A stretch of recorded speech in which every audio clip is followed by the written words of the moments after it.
Governor Newsom has launched a plan to redraw California's congressional maps, triggering a special November 4 vote in a direct fight over redistricting power with Texas's GOP-led effort.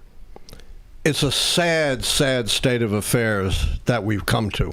Triggered by Texas, not triggered by Newsom in California. You know, typically redistricting takes place at the end of a census. Census is taken every decade. And the purpose is, of course, to adjust population in Congress, for example, to conform as exactly as possible to one person, one vote. Of course, Trump doesn't want one person, one vote. He wants to knock out from that undocumented immigrants, contrary to the entire history of redistricting in the United States. They are part of the population. You cannot arbitrarily excise part of the population, but Trump wants to do that. Texas has broken that mold, though. It goes all the way back to the early 21st century when they redistricted in between the census years, solely for the purpose of gaining political advantage, not for the purpose of conforming to the constitutional requirement of one person, one vote. And the conservative Supreme Court, even then the court was conservative, not as conservative as now, sanctioned that, said it's okay for states to redistrict midstreams. Second thing the court did to open the door on this is in 2019 in the Rucho case, they said political gerrymandering is not justiciable. That is, the federal courts cannot interfere with the political alignment of districts. You cannot make a claim against political gerrymandering.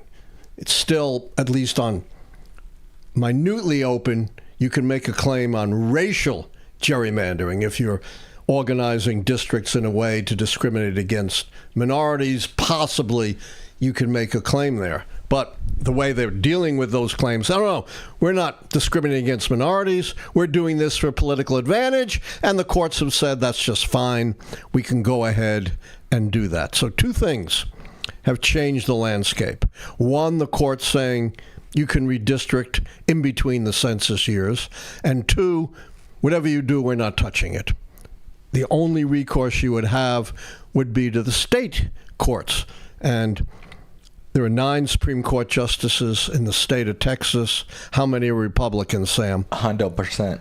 All 9. We saw this play out in North Carolina. They did an egregious political gerrymander, one of the worst we've ever seen.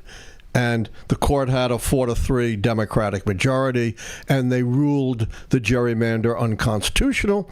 Then Republicans regained a majority in the state Supreme Court, and guess what they did, Sam? Gerrymandered. They went right back and saying gerrymandering is perfectly okay. So what Texas has done this time is it seems to trigger a gerrymandering war with control of Congress at stake in 2026.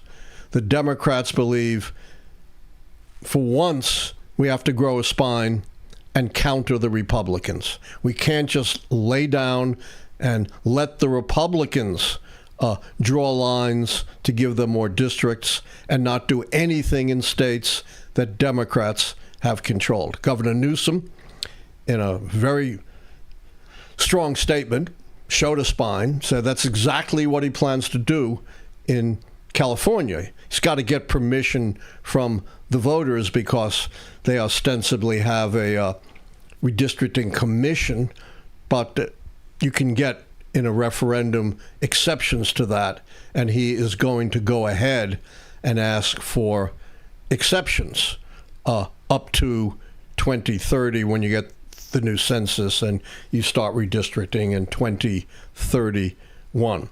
But Newsom also said something, you've heard me say many times, while I don't think the Democrats can just lie down and let Republicans keep control of Congress through gerrymandering, the ultimate goal has to be an anti-gerrymandering bill in Congress. And one of the very illuminating things that Governor Newsom said was, such a bill was introduced.